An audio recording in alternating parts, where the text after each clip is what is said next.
समर्पयामि पयोदधिमधुघृत शर्करा स्नानं समर्पयामि पुनरपि शुद्धोदकस्नानं समर्पयामि श्रीमन्महागणाधिपतये नमो नमः गन्धापान्दुषुमङ्गलवस्तु स्वायुषमस्तु हरिद्रां कुङ्कुमं समर्पयामि हळद कुंकुमायचं हरिद्रां कुङ्कुमं समर्पयामि कुङ्कुमकामिनी ग्रहण परमेश्वर नानापरिमलद्रव्यं समर्पयामि विलेपनार्थे चन्दनं समर्पयामि अलङ्कारार्थक्षतां पान्दुषुमङ्गलवस्तु रक्तपुष्पैः सम्पूज्य श्रीमन्महागणाधिपतये नमो नमः स्थापित धूपं समर्पयामि स्थापित दीपं दर्शयामि विलेपनार्थे चंदनं समर्पयामि हात जोडून नमस्कार करायचा वक्रतुंड महाकाय सूर्यकोटी समप्रभ निर्विघ्नं कुरु मे देव सर्वकार्येषु सर्वदा साईडला 2 पळ्या पाणी सोडा स्थापित धूपं समर्पयामि स्थापित दीपं दर्शयामि विलेपनार्थे चंदनं समर्पयामि मध्ये पाणिं समर्पयामि हस्त प्रक्षालं मुख प्रक्षालं समर्पयामि उत्तर निर्माल्य विसृज्य वाहिलेलं फूल घ्या वास घ्या आणि उत्तराला टाकून द्या आता पळी पळी पाणी गणपतीला घालत राहा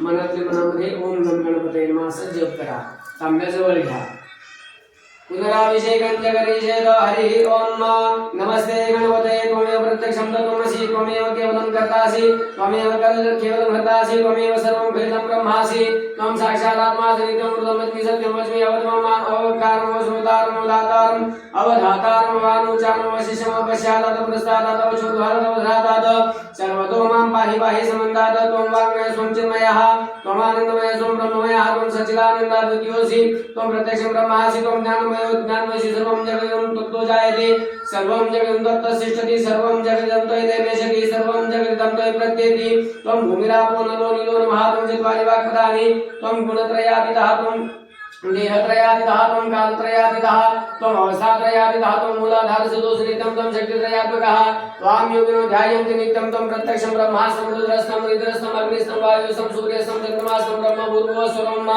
गणादिं ब्रह्मोच्चारं वर्णादिं तदनन्तरमनुस्वरवर्तनाधेन्द्रसुतं तारेणरुद्धम् एतत्तमनुस्वरूपं गकारपूर्वरूपम् अकारमध्यमरूपम् अनुस्वारशान्तरूपं बिन्दुरोत्तररूपं नादसन्धानं संहिता सन्धि सैषा गणेशविद्या गणपतिशनिश्चुर्गायत्री छन्दः गणपतिर्देवता ॐ नमः गणपतये नमः एकदन्ताय विद्महे वक्रतुण्डाय धीमहि तन्नो दन्ति प्रचोदयात् एकदन्तं चतुरस्तम्भाशमं कुशधारणं कृतं च वर्धमस्तविभ्राणं शकध्वजं रक्तं लम्बोदरं शूर्पकर्णकं रक्तवासलं रक्तगन्धाङ्गं रक्तपुष्पैः सुपूजितं भक्तानुकम्पितं देवं जगत्कारणमच्युतम् आविर्भूतं च सृष्टालोककृतेः पुरुषात्मनम् एवं ध्यायति नित्यं स योगिनां वरः नमो व्रातपतये नमो गणपतये नमः प्रमदपतये नमस्ते स्तुलम्बोदराय गन्धाय विघ्ननाशिने शिवसुताय श्रीवरदमूर्तये नमो नमः हरि ओम गणानां त्वा गणपतिगुं हवामहे प्रियानां त्वा प्रियपतिगुं हवामहे निधीनां त्वा निधिपतिगुं हवामहे वसो मम आहमजानि गर्भधम्मा श्रीमन्महागणाधिपतये नमो नमः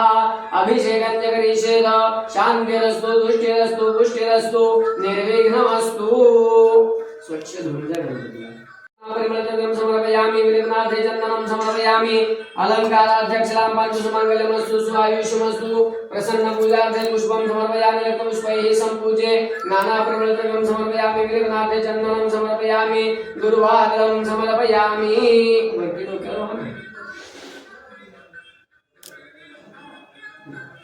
प्रसन्न पूजार्थे दुर्वादनं समर्पयामि उत्पत्तिवळ्याचे स्थापित धूपं समर्पयामि स्थापित दीपं दर्शयामि विलेपनार्थे चंदनं समर्पयामि प्रार्थनापूर्वक नमस्करोमि 2 पळ्या ताम्रामध्ये पाणी सोडायचं प्रसन्न पूजार्थे दुर्वादनं समर्पयामि मध्ये पाणी समर्पयामि हस्त प्रक्षालं समर्पयामि मुख प्रक्षालं समर्पयामि प्रार्थनापूर्वक नमस्करोमि हात पुसून घ्यायचा त्या गुळाला हात लावायचा नैवेद्यार्थे गुळ खाद्य नैवेद्यं समर्पयामि ओम प्राणाय स्वाहा वाणाय स्वाहा गानाय स्वाहा समानाय स्वाहा धानाय स्वाहा ब्रह्मणे नमो नमः नैवेद्यार्थे खाद्य नैवेद्यं समर्पयामि प्रार्थनापूर्वक नमस्करोमि हात जोडून नमस्कार करायचा हातामध्ये अक्षता घ्यायच्या नेत्री 2 हिरे प्रकाश वसरे अत्यंत देशाचिरे माता चंद्र बाजरे वरिवरे दुर्वांकुराचे दुरे माझे चित्त विरे मनोरथ पुरे देखोन चिंता हरे गोसावी सुत वासुदेव कविरे या मोरयाला स्मरे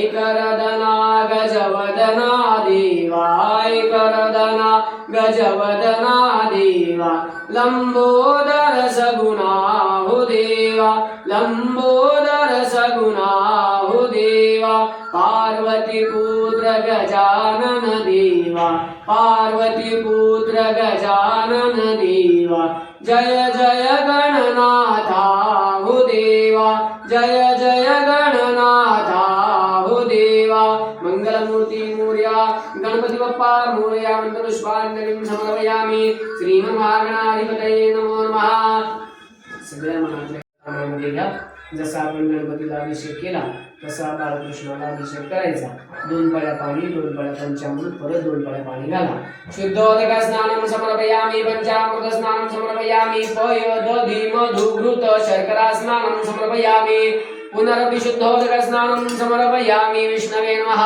विष्णवे नमः विष्णवे नमः इदं विष्णवे नमः मध्यवाणीं समर्पयामि हस्तप्रक्षालं समर्पयामि मुखप्रक्षालं समर्पयामि गन्धाक्षपुष्पैः सम्पूज्येत विष्णवे नमः विष्णवे नमः विष्णवे नमः इदं विष्णवे नमः स्थापितधूपं समर्पयामि स्थापितदीपं दर्शयामि विलेपनार्थे चन्दनं समर्पयामि हात जोडून नमस्कार करायचा शांताकारं भुजगशयनं पद्मनाभं सुरेशं विश्वाधारं गगनसदृशं मेघवर्णं शुभांगं लक्ष्मीकान्तं कमलनयनं योगिविज्ञानगम्यं वंदे विष्णुं भवकरं सर्वलोकैकनाथं सत्यनारायण देवता प्रियतां नमः प्रार्थनापूर्वक नमस्करोमि पुनराभिषेकं च करिष्येत उत्तर निर्माल्य विसृज्ये वायव्य फुल्या वास घ्या उत्तरेला ठेवून द्या उत्तर निर्माल्य विसृज्ये पुनराभिषेकं च करिष्येत मनामध्ये विष्णुवे नमः विष्णुवे नमः असा जप करायचा आणि बाळकृष्णाला पळी पळी पाणी घालत राहायचं पुनराभिषेकं च करिष्येत हरिः ओम हिरण्यवर्णं हरिणीं सुवर्णरजस्रजां चन्द्रां हिरण्मयीं लक्ष्मीं जातवेदो आवह तामावह जातवेदो लक्ष्मीं मनवगामिनीं यस्यां हिरण्यं सिन्धेयं गावश्वं पुरुषाणम् अश्वपूर्वामृतमध्यास्तिनाथ प्रबोधिनीं श्रियं देवी मूर्ते श्रीमादेवी जुषदां तां सुस्मितां हिरण्यप्राकारां आर्द्रां ज्वलन्तीं तृप्तां तर्पयन्तीं पद्मे स्थितां पद्मवर्णां तामिहोपगुहे श्रियं चन्द्रां प्रभासां यशसां ज्वलन्तीं श्रियं लोके देवजुष्टामुदारां तां पद्मिनीं शरणं प्रपद्ये अलक्ष्मीर्मेण शरां गाङ्गुणे आदित्यवर्णे तपसोति जातो वनस्पति सव वृक्षोदविद्वा तस्य फलानि तपसामुदन्तु मायान्तराया च बाह्या अलक्ष्मीः उपैतुमा देवसख कीर्तिशमनिनाशः प्रादुर्भूतोऽसु राष्ट्रेऽस्मिन् कीर्तिं वृद्धिं ददातु मे च्युत्पिपासामलां ज्येष्ठाम् अलक्ष्मीं नाशयाम्यहम् अभूतिमसमृद्धिं च सर्वान् निर्गुण मे गृहात् गन्धद्वारा भ्रातृशां नित्यपुष्टां करीशिनीम् ईश्वरीं सर्वभूतानां तामिहोपगुहे श्रियम् मनसः काममाभूति वाच सत्यमसीमहि पशूनां रूपमन्नस्य मयि श्री श्रियतां यशः कर्दमेन प्रजाभूता मयि सम्भव कर्दमं श्रियं वासो मे कुले मातरं पद्ममालिनीं आपसुन्दतु सिग्नानि चिकली तव समे गृहे नीचदेवी मातरं श्रियं वासो मे कुले आर्द्रां पुष्करणीं पुष्टिं पिङ्गलां पद्ममालिनीं चन्द्रां हिरण्मयीं लक्ष्मीं जातवेदो महावः आर्द्रां यष्कर्णीं यष्टिं सुवर्णां हेममालिनीं सूर्यां हिरण्मयीं लक्ष्मीं जातवेदो महावः ताम् आवह जातवेदो लक्ष्मीं मनवगामिनीं यस्यां हिरण्यं विन्देयं गावश्वं पुरुषाणहम् अभिषेकं च करिष्येत शान्तिरस्तु पुष्टिरस्तु तुष्टिरस्तु निर्विघ्नमस्तु स्वच्छ पाण्याने बाळकृष्णाला धुवून घ्या पाणी घाला पुनरविशुद्धोदक स्नानं समर्पयामि गन्धापन्तु सुमङ्गलं सुस्वायुषुमस्तु गन्धाक्षपुष्पैः सम्पूज्य नानापरिमलद्रव्यं समर्पयामि विलेपनार्थे चन्दनं समर्पयामि पूगीफलं समर्पयामि किञ्चित् द्रव्यदक्षिणां समर्पयामि वरुणाय नमः वरुणमावयं स्थापयामि पूजयामि हात जागायचा गंगा सिंधु सरस्वती च यमुना गोदावरी नर्मदा कावेरी शरयू महेंद्र तनया चर्मण्वती वेदिका क्षिप्रा वेद्रवती महासुर नदी ख्याता गया गंडकी पूर्णा पूर्ण जले समुद्र संविदा कुर्वन्तु मे सदा गंगा देवताभ्यो नमः वरुणाय नमः प्रार्थना पूर्वक नमस्करोमि पूर्वे ऋग्वेदाय नमः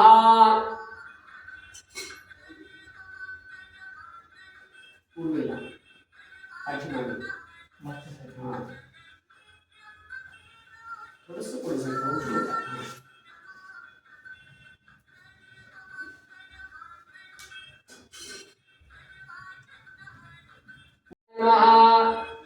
उत्तरे अथर्ववेदाय नमः आपां वरुणाय नमः गंधापान सुमंगलमस्तु स्वायुष्मस्तु प्रार्थनापूर्वक नमस्करोमि त्वं वरुणाय नमः वरुणम् आवाहयामि स्थापयामि पूजयामि अलंकारार्थे अक्षरां पान सुमंगलमस्तु स्वायुष्मस्तु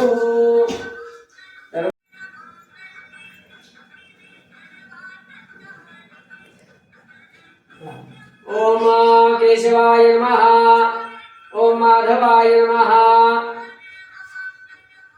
ओम नारायणाय नमः ओम विष्णवे नमः ओम मधुसूदनाय नमः ओम त्रिविक्रमाय नमः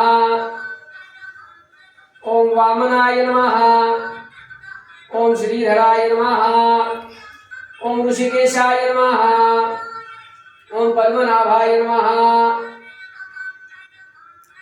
ओम दामोदराय नमः ओम संकर्षणाय नमः ओम वासुदेवाय नमः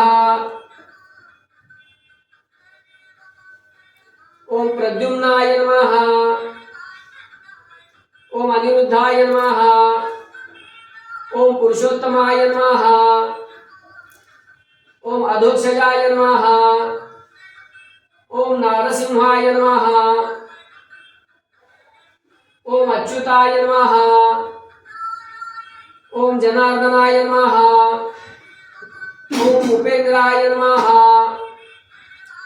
ओम हरये नमः ओम श्री कृष्णाय नमः ओम श्री कृष्ण परमात्मने नमो नमः ओम सत्यनारायणाय नमः प्रार्थनापूर्वक नमस्करोमि शांताकारं पूजेला सुरुवात केली सुरुवातीला काय केलं आपण डोळ्याला पाणी लावून घेतलं 3 वेळेला पाणी पिलं चौथ्याला खाली सोडून दिलं आपण बाह्यांगाने जरी शुचिर्भूत झालेलो असलो तरी अंतरंगाने शुचिर्भूत होणं हे गरजेचं आहे म्हणून गंगा यमुना सरस्वती या 3 नद्यांचं आपण तीर्थदर्शन केलं डोळ्याला पाणी लावून घेतलं म्हणजे आपले चक्षु आपण नेत्र आपण जे आहे ते शुद्ध करून घेतले आणि पूजेला सुरुवात केली सगळ्यात पहिल्यांदा आपण आचमन केलं आचमन केल्यानंतर आपण काय केलं तर संकल्प केला कशासाठी केला देवाला आपण सांगितलं की मी ही जी पूजा आज करत आहे ती का करत आहे कशासाठी करत आहे कशा प्रीत्यर्थ करत आहे तर ते आपण देवाला सांगितलं की माझ्या नवीन घराची काल वास्तुशांती झालेली आहे आणि त्या वास्तुशांतीच्या अंगत्वेनं आज ही मी तुझ्या महाविष्णूची पूजा करत आहे मग मला काय पाहिजे मला सुख शांती समृद्धी धन धान्य ऐश्वर्य धैर्य आरोग्य हे सगळं माझ्या घरामध्ये मला मिळू दे माझ्या घरामध्ये जी काही मंडळी आहेत त्या सगळ्यांच्या मनोकामना पूर्ण कर सगळ्यांच्या इच्छा पूर्ण कर सगळ्यांना आरोग्य दे सुख दे शांती दे मला जे आहे ते लक्ष्मी प्राप्त होऊ दे आणि ह्या सगळ्यासाठी म्हणून आज मी तुझी ही पूजा करत आहे अशा पद्धतीने आपण काय केला संकल्प केल्यानंतर हिंदू धर्मशास्त्रानुसार गणपतीच्या पूजनाने प्रत्येक पूजेची सुरुवात होते म्हणून आपण गणपतीला अथर्व शीर्षाचा अभिषेक केला आणि गणपतीची तिथे प्रतिष्ठापना केली त्याच्यानंतर आजच्या या पूजेचा साक्षीदार कोण आहे आपण कुणीही या पूजेचे साक्षीदार नाही मी नाही तुम्ही नाही हे कुणी नाही या पूजेचा साक्षीदार आहे सूर्यनारायण जोपर्यंत या पृथ्वीवरती जीवसृष्टी आहे तोपर्यंत हा सूर्य आहे आणि सूर्यनारायण हा या पूजेचा साक्षीदार आहे तुम्ही आम्ही आज आहे उद्या नाही बरोबर आहे त्याच्यामुळे सूर्यनारायणाला पहिल्यांदा नमस्कार केला दक्षिण दिशेला आपल्या कालभैरव महाराज बसलेले आहेत त्यांना नमस्कार केला उत्तरेला आपले हनुमंतराय बसले त्यांना आपण नमस्कार केला आपण ज्या जमिनीवर बसलो त्या जमिनीचे आपण नमस्कार केला जमिनीला गंध अक्षदा फूल वाहिले जमिनीला नमस्कार केला तिचे आपण आभार मानले त्याच्यानंतर आपण इथं बसलोय उजेड द्यायचं हे लाईट वगैरे आता आले पूर्वीच्या काळापासून कोण आहे दिवे म्हणून आपण दिव्यांची पूजा केली त्यांची प्रार्थना केली आणि आपण पूजेला सुरुवात केली 1-2 मिनिटं जय अध्याय पहिला एकदा नैमिष नावाच्या अरण्यामध्ये शौनक आदी मुनींनी सुतांना प्रश्न विचारला हे मुनिश्रेष्ठा मनातील फले कोणत्या व्रताने अथवा तपाने मिळतात ते आम्हाला सांगावे त्यावर सूत म्हणाले मुनी हो हाच प्रश्न नारदांनी भगवान महाविष्णूंना विचारलेला होता तेव्हा विष्णूंनी जी हकीकत सांगितली ती मी तुम्हाला सांगतो, ती तुम्ही शांत चित्ताने ऐकून घ्या। एकदा नारद मुनी जनतेवर दया करण्याच्या हेतूने मनुष्य लोकांमध्ये आले। त्यानंतर त्यांना मनुष्य लोकांमध्ये सर्व लोक आपापल्या पापकर्माप्रमाणे भरपूर दुःख भोगत आहेत असे त्याला दिसले। त्याचबरोबर त्यांना त्यांची दया आली आणि ते वैकुंठामध्ये महाविष्णूंच्याकडे गेले।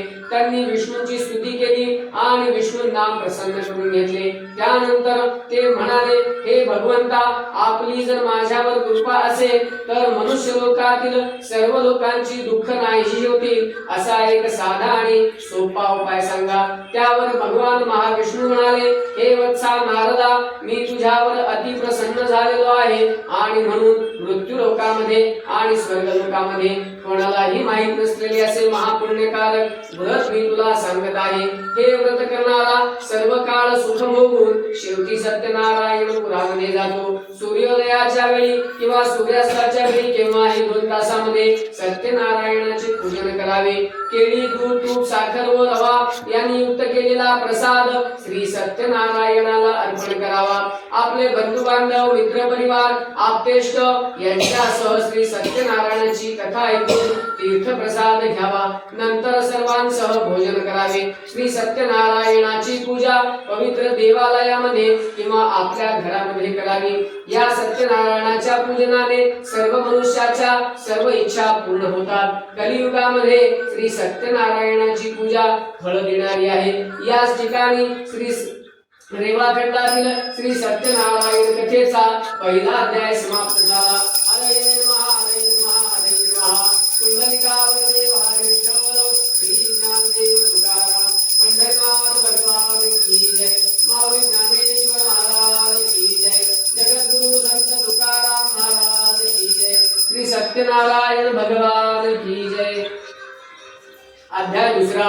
नंतर सूत म्हणाले, मुनी हो, मी तुम्हाला आणखी एक कथा सांगतो, ती तुम्ही शांत चित्ताने ऐकून घ्या। पूर्वी सुंदर आणि पवित्र अशा वाराणसी नावाच्या नगरामध्ये एक ब्राह्मण राहत होता। तो अतिशय दारिद्र्याने त्रासलेला होता। त्यामुळे तो नगरामध्ये रोज भिक्षा मागण्याकरिता फिरत असे। एकदा भगवंतांना त्याची दया आली आणि भगवंतांनी एका वृद्ध ब्राह्मणाचे रूप घेतले। पृथ्वीवर जाऊन ते त्या ब्राह्मणाला विचारू लागले, हे ब्राह्मणा, तू दुःखी आणि कष्टी होऊन रोज पृथ्वीवर का फिरत आहे? त्यावेळेला तो ब्राह्मण म्हणाला, हे भगवंता, मी अतिशय दरिद्री ब्राह्मण असल्यामुळे मला दररोज भिक्षा मागण्याकरिता फिरावे लागत आहे। त्याचे हे दुःख ऐकून सत्यनारायण भगवंतांना त्याची दया आली आणि त्याला श्री सत्यनारायणाच्या पूजेचे सर्व विधान सांगितले। त्या ठिकाणी श्री सत्यनारायण भगवान गुप्त झाले। दुसऱ्या दिवशी सत्यनारायणाची पूजा करण्याचा निश्चय करून तो ब्राह्मण श्रीमंत लोक ज्या नगरामध्ये राहत होते त्या नगरामध्ये गेला। त्या दिवशी त्याला पुष्कळशी भिक्षा मिळाली। तेव्हा येताना त्याने सर्व साहित्य आणून यथासांग श्री सत्यनारायणाची पूजा केली। या सत्यनारायणाच्या पूजनामुळे तो दरिद्री ब्राह्मण दारिद्र्यातून मुक्त झाला आणि पूर्णपणे सुखी झाला। प्रत्येक पौर्णिमेला तो सत्यनारायणाची पूजा करू लागला। एक दिवस आपल्या नियमाप्रमाणे तो सत्यनारायणाची पूजा करत असताना त्या ठिकाणी एक मोळी विद्या तहान लागली असल्या कारणाने आला। त्याने आपल्या मस्तकावरील मोळी बाहेर ठेवून तो ब्राह्मणाच्या घरामध्ये गेला। त्या ठिकाणी सत्यनारायणाचे पूजन चाललेले पाहून त्याने तेथे नमस्कार केला आणि सत्यनारायण भगवंतांना आपल्यावर कृपा करण्याकरिता प्रार्थना केली। ब्राह्मणाकडून या पूजेचे सर्व विधान समजावून घेतले आणि मस्तकावर मुळी घेऊन तो नगराला निघून गेला। दुसऱ्या दिवशी सत्यनारायणाची पूजा करण्याचा निश्चय करून तो आपल्या मस्तकावर मुळी घेऊन गेला। त्या दिवशी त्याच्या मुळीला पुष्कळसे द्रव्य मिळाले। तेव्हा येताना त्याने सर्व साहित्य आणून यथासांग आपले बंधू बांधव, मित्र परिवार, आप्तेष्ट यांच्यासह ब्राह्मणद्वारा श्री सत्यनारायणाची पूजा केली। या श्री सत्यनारायणाच्या पूजनामुळे तो मोळी विद्या या पृथ्वीवर परम सुख पावून शेवटी मोक्ष पदाला गेला। या ठिकाणी श्री स्कंद पुराणातील रेवाखंडातील श्री सत्यनारायण कथेचा दुसरा अध्याय समाप्त झाला। हरे नमः, हरे नमः, हरे नमः। कुंडलिकावरदेव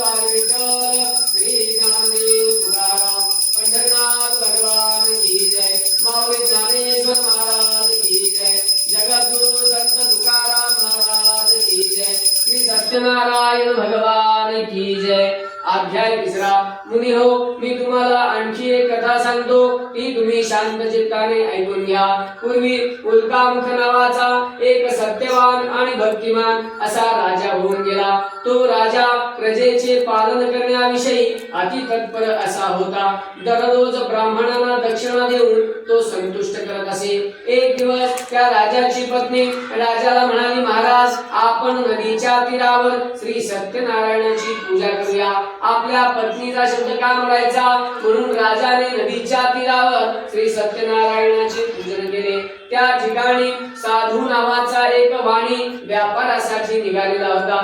तो बंदरावर आल्यानंतर त्याने नौका बाजूला लावून त्या ठिकाणी तो सत्यनारायणाची पूजा चाललेली पाहून त्या ठिकाणी गेला। त्याने सत्यनारायण भगवंतांना नमस्कार केला आणि राजाकडून पूजेचे सर्व विधान समजावून घेतले। त्या साधूवाण्याला संतती नव्हती, त्यामुळे तो अतिशय दुःखी झालेला होता। तेव्हा सत्यनारायण भगवंतांना त्यांनी नमस बोलला, हे भगवंता, मला जर का संतती होईल तर मी श्री सत्यनारायणाची पूजा करेन। असा नवस बोलून तो व्यापारासाठी इतरत्र न जाता आपल्या घरी गेला।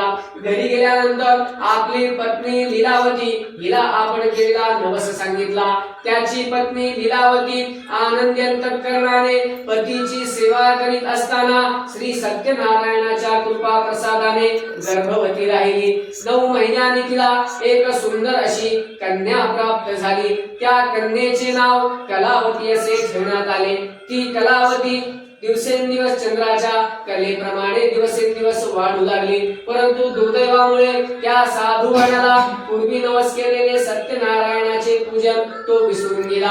त्यामुळे सत्यनारायण भगवान त्याच्यावर रागावले। पत्नीने आठवण करून दिल्यानंतर मुलीच्या लग्नाच्या वेळी आपण श्री सत्यनारायणाची पूजा करूया असे त्यांनी ठरवले आणि तो व्यापारासाठी निघून गेला। पुढे त्याची मुलगी गुणाने आणि वयाने मोठी होऊ लागली। त्यानंतर कांचन नावाच्या नगरातील एका योग्य अशा वाण्याच्या मुलाबरोबर त्याने तिचे कन्यादान करून दिले। मोठ्या आनंदपूर्वक साधुवाण्याने तिचे लग्न करून दिले, परंतु दुर्दैवामुळे या लग्नाच्या वेळी देखील तो सत्यनारायणाची पूजा करण्याचे विसरून गेला। त्यामुळे रागावलेल्या सत्यनारायण भगवंतांनी त्याला भयंकर दुःख प्राप्त होवो असा शाप दिला।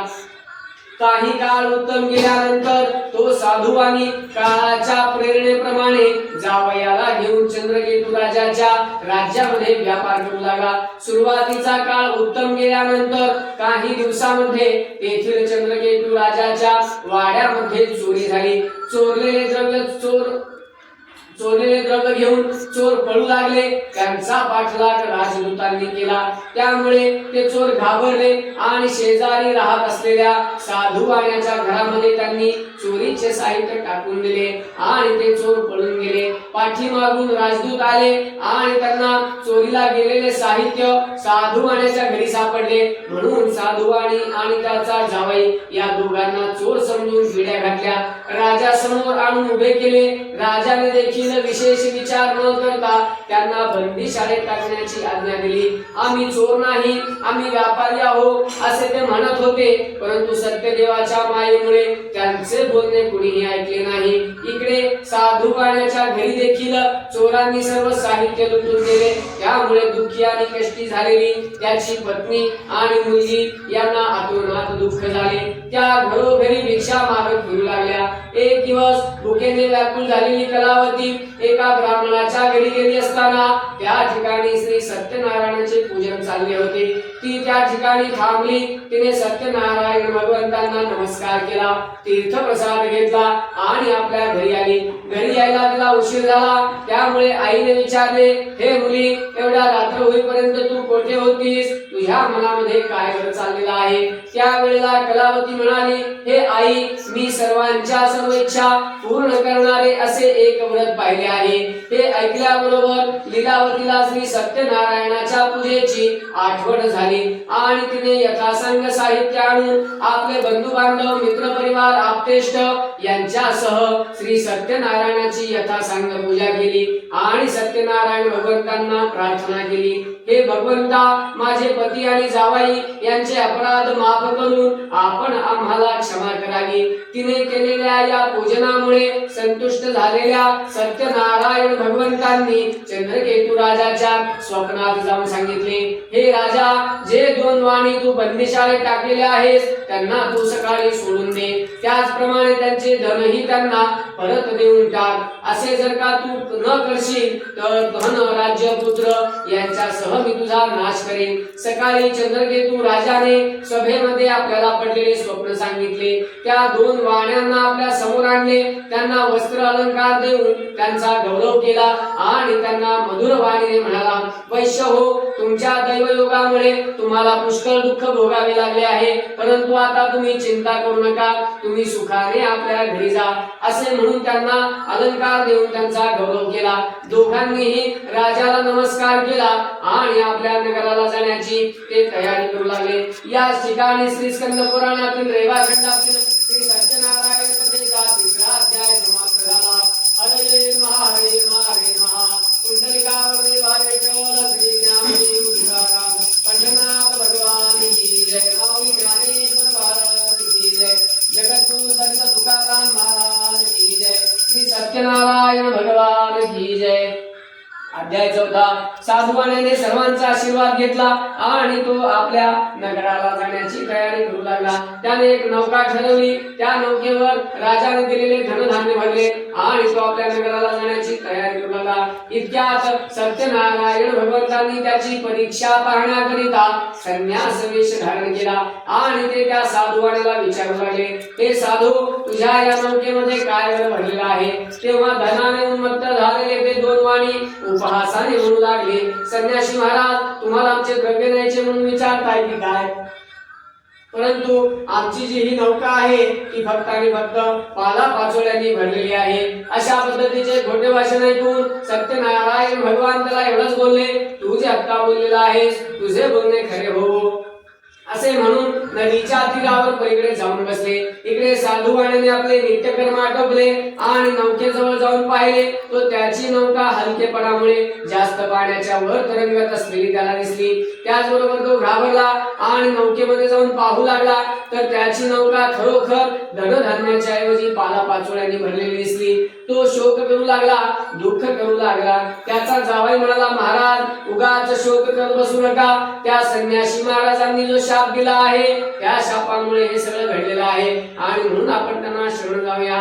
असे जावयाचे भाषण ऐकून तो साधू आणि आपल्या जावयाला घेऊन संन्यासी महाराज म्हणजे सत्यनारायण भगवंतांच्याकडे आला। त्याने त्यांना साष्टांग नमस्कार केला आणि विनंती करू लागला, हे भगवंता, मी आपल्याशी मगाशी खोटे बोललो, मला क्षमा करा, माझे पूर्वीचे वैभव मला परत देऊन टाका। त्यावेळेला सत्यनारायण भगवान त्याला म्हणाले, तू दुःख करू नकोस, तू माझे पूजन विसरलेला आहेस आणि म्हणून हा सर्व प्रकार घडलेला आहे। त्यामुळे सत्यनारायण भगवंतांनी त्याला आठवण करून दिली। त्याचबरोबर तो पुन्हा एकदा साष्टांग नमस्कार करू लागला आणि सत्यनारायण भगवंतांची माफी मागू लागला। त्याने केलेल्या प्रार्थनेमुळे संतुष्ट झालेल्या सत्यनारायण भगवंतांनी त्याला इच्छित असा वर दिला आणि ते त्या ठिकाणी गुप्त झाले। त्यानंतर तो साधू आणि आपल्या नौकेजवळ जाऊन पाहू लागला तो त्याची नौका पूर्वीप्रमाणे धनधान्याने भरलेली त्याला दिसली। त्याचबरोबर तो अतिशय आनंदित झाला। आपले मित्र परिवार आणि जावई यांच्यासह त्याने सत्यनारायण भगवंतांची पूजा केली आणि नौका नदीमध्ये लोटून आपल्या नगराला निघाला। आपल्या नगराच्या जवळ गेल्यानंतर एक दूत आपल्या पत्नीला कळवण्याकरता त्यांनी पाठवला। दूताने सांगितलेले वर्तमान ऐकून आनंदी झालेली साधुवाण्याची पत्नी पतीच्या दर्शनासाठी बंदरावर निघून गेली।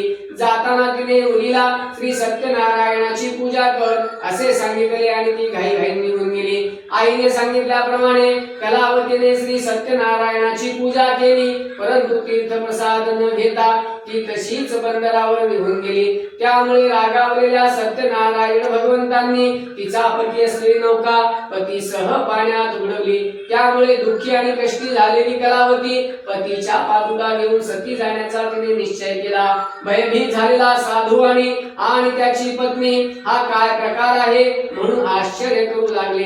त्यावेळेला सत्यनारायण भगवंतांची प्रार्थना केली आणि हे संकट जर का टळेल तर मी श्री सत्यनारायणाची पूजा करेन असा नवस साधू भाण्याने बोलला. हा नवस ऐकल्याबरोबर प्रसन्न झालेल्या सत्यनारायण भगवंतांनी आकाशवाणीने सांगितले, हे साधू, तुझी कन्या तीर्थप्रसादाचा त्याग करून पतीच्या दर्शनासाठी आलेली आहे आणि म्हणून हा सर्व प्रकार घडलेला आहे. ती जर का घरी जाऊन तीर्थप्रसाद भक्षण करून येईल तर तिला तिचा पती निसंशय प्राप्त होईल. अशा पद्धतीची आकाशवाणी ऐकून कलावती धावत धावत घरी गेली. सत्यनारायण भगवंतांना नमस्कार केला आणि तीर्थप्रसाद घेऊन परत बंदरावर आली. तो तिला तिचा पती तिच्या दृष्टीस पडला. त्यानंतर ते सर्वजण अतिशय आनंदित झाले. ती आपल्या पित्याला म्हणाली, बाबा आता घरी चला, लवकर चला, उशीर कशाला करता. त्याच नंतर तो साधू आणि प्रत्येक पौर्णिमेला आणि संक्रांतीला श्री सत्यनारायणाची पूजा करू लागला. या लोकी तो सुखी झाला आणि शेवटी सत्यनारायण पुरामध्ये गेला. याच ठिकाणी श्री रेवाखंडातले श्री सत्यनारायण कथेचा चौथा अध्याय समाप्त झाला. हरे नमः, हरे नमः, हरे नमः. आणखी एक कथा सांगतो, ती तुम्ही शांत चित्ताने ऐकून घ्या. पूर्वी या पृथ्वीवर अंगद नावाचा एक राजा होऊन गेला. तो राजा शिकार करून परत येत असताना वाटेमध्ये एका वडाच्या झाडाजवळ काही गवळी बांधव भक्तिभावाने सत्यनारायणाची पूजा करत असलेले दिसले. परंतु राजा पुढे गेला नाही. त्याने सत्यनारायण भगवंतांना नमस्कार देखील केला नाही. तरी देखील एका केळीच्या पानामध्ये प्रसाद आणून राजासमोर ठेवला. परंतु राजाने त्या प्रसादाचा त्याग केल्यामुळे त्याला भयंकर असे दुःख प्राप्त झाले. त्याची 100 मुले, धन धान्य, राज्य संपूर्ण नाश पावले. आणि ही श्री सत्यनारायणाचीच अवकृपा आहे हे ओळखून राजा पुन्हा एकदा त्या गवळी बांधवांच्याकडे गेला. भक्तियुक्त अंतःकरणाने त्याने श्री सत्यनारायण भगवंतांची पूजा केली आणि आपल्यावर कृपा करण्याकरिता प्रार्थना केली. त्याने केलेल्या या पूजनामुळे श्री सत्यनारायण भगवान प्रसन्न झाले आणि त्याला इच्छित वर दिला. पुन्हा एकदा तो राजा पुत्र, धन, राज्य, ऐश्वर्य यांनी संपन्न झाला आणि शेवटी सत्यनारायण पुरामध्ये गेला. मुनी हो, असे हे श्री सत्यनारायणाचे व्रत मी आज तुम्हाला सांगितलेले आहे. हे व्रत मनुष्याच्या सर्व इच्छा पूर्ण करते. कलियुगामध्ये विशेषत्वे करून ही पूजा फल देणारी आहे. या श्री सत्यनारायणाला कोणी काल म्हणतात, कोणी ईश म्हणतात, कोणी सत्यदेव म्हणतात, तर कोणी सत्यनारायण असेही म्हणतात. सर्वांच्या सर्व इच्छा पूर्ण करणारा असा हा श्री सत्यनारायण भगवान. या सत्यनारायणाच्या पूजनामुळे जो दरिद्र असेल त्याला धन मिळते, जो बंधनात असेल तो बंधनातून मुक्त होतो, जो भीतीग्रस्त झाला असेल तो भीतीपासून मुक्त होतो. यात किंचितही संशय नाही. इच्छिलेले सर्व फळ मिळते. त्याला श्री सत्यनारायण लोक प्राप्त होतो. या सत्यनारायणाच्या कथेचे जो नित्य पठण करतो किंवा श्रवण करतो त्याची सर्व पापे श्री सत्यनारायणाच्या कृपा प्रसादाने नाहीशी होतात. याच ठिकाणी श्री स्कंद पुराणातील रेवाखंडातील श्री सत्यनारायण कथेचा 5वा अध्याय समाप्त झाला. हरे नमः, हरे नमः, हरे नमः. पुंडलिकावरदे वायुष्य श्री ज्ञानदेव तुकाराम पंढरनाथ भगवान की जय. माऊली ज्ञानेश्वर महाराज की जय. जगद्गुरु संत तुकाराम महाराज की जय. श्री सत्यनारायण भगवान की जय. पाण्याचं चौकन करा, त्याच्यावरती जो प्रसाद ठेवा. स्वाहा वनाय स्वाहा व्यानाय स्वाहा समनाय स्वाहा उदानाय स्वाहा ब्रह्मणे नमो नमः.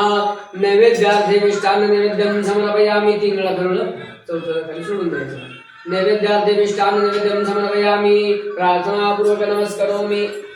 हे बघा असं हे करायचं. उजवा हात असा देवाला असं लागायचा. ओम ब्राह्मणाय स्वाहा. नैवेद्य ब्राह्मणाय स्वाहा अपानाय स्वाहा व्यानाय स्वाहा समानाय स्वाहा उदानाय स्वाहा ब्रह्मणे नमो नैवेद्यार्थ निष्ठान नैवेद्यं समर्पयामि प्रार्थना पूर्वक नमस्करोमि हेच आहे सुखकर्ता सुखहर्ता वाताविनाशे गुणवी प्रेम कृपाजयाचे सर्वांगी सुंदर भुजसिंधुराचे कंठीरचे माळ मुक्ता फळांची जय देव जय मंगलमूर्ती श्री मंगलमूर्ती दर्शन मात्रे मन स्मरण मात्रे मन कामना पूर्ती जय देव रत्नाकरित परात गौरी कुमरा चंदनाची उडी कुंभकेश्वरा हिरे रंगमूल शोभतोबरा उन्नती नुपुरे चरणी आगर्या जय देव जय मंगलमूर्ती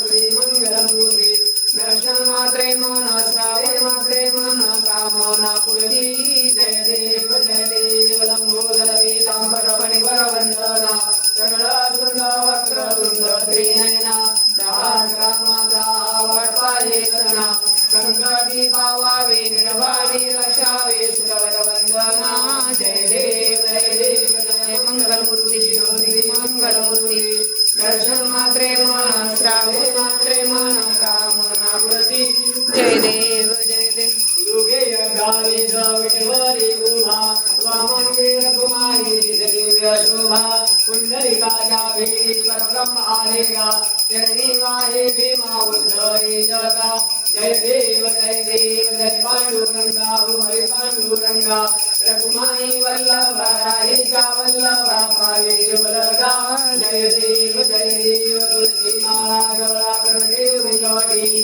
राधे कांबर कसुर लल्लाडी देव सुरवर नित्य दिवेटी गरुड़ मंडप उभे राहते जय देव जय पांडुरंगा हरि पांडुरंगा रघुमाई वल्लभा राहिका वल्लभा पावे ज्वलगा जय देव धन्य वेणुनाथ पारा सुवर्णाची कमळे वनमाला गळा राणी धर्माबाई राणी याचकरा ओवाळी राजा विडवाला वळा जय देव जय पांडुरंगा हरि पांडुरंगा रघुमाई वल्लभा राहिका वल्लभा पावे ज्वलगा जय देव ओवाळू त्या कुरवंड्या येती चंद्रभागे मध्ये सोडिया देवी दिंड्या पताका वैष्णवनाथी पंढरीचा महिमा द्वारकेचा महिमा वर्णवाची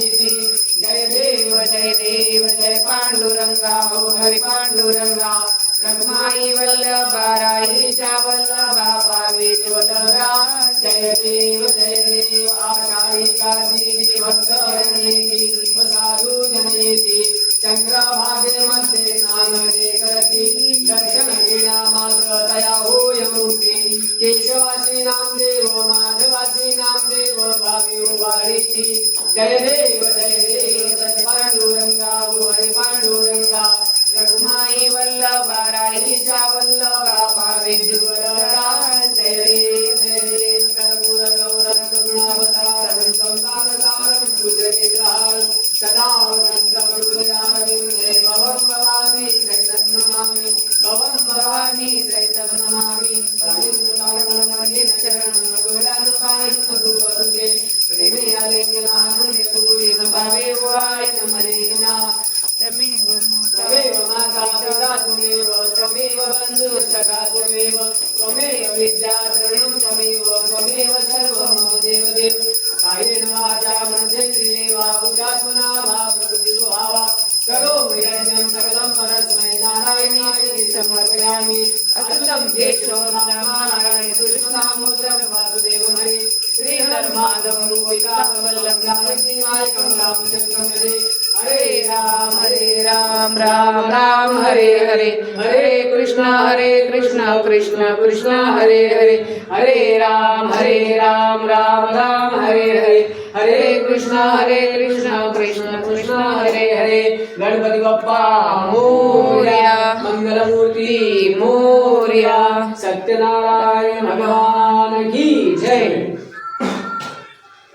हरि ओम यतेन यज्ञमयं नारायणाय विद्महे वासुदेवाय धीमहि तन्नो विष्णु प्रचोदयात् ओम तत्पुरुषाय विद्महे महादेवाय धीमहि तन्नो रुद्र प्रचोदयात् ओम महालक्ष्मी विद्महे विष्णुपत्नी च धीमहि तन्नो लक्ष्मी प्रचोदयात् ओम दिगंबराय विद्महे अवधूताय धीमहि तन्नो दत्त प्रचोदयात् मंत्र पुष्पांजलिं समर्पयामि अवधूत चिंतन श्री गुरुदेव दत्त सदा सर्वदा योग तुझा घडावा तुझे कारणी देह माझा पडावा उपेक्षू नको गुणवंता अनंता रघुनायका मागणेची आता जय जय रघुवीर समर्थ कैलास नाश शिवचंद्र मौळी फणींद्र माता मोठी झळारी कारुण्य सिंधू भव दुःखारी तुझ वीण शंभो मन कोण तारी नम पार्वती पते हर हर महादेव मोरया मोरया मी बाळताने तुझीच सेवा करू काय जाणे अन्याय माझे कोट्यान कोटी मोरेश्वरा बाळ तू घाल पोटी ज्या ज्या ठिकाणी मन जाय माझे त्या त्या ठिकाणी निज रूप तुझे मी ठेवितो मस्तक ज्या ठिकाणी तेथे तुझे सद्गुरु पायलोनी अवधूत चिंतन श्री गुरुदेव दत्त अनंत कोटी ब्रह्मांड नायक महाराजाय योगीराज परब्रह्म सच्चिदानंद भक्त प्रतिपालक अक्कलकोट निवासी श्री स्वामी समर्थ महाराज की जय।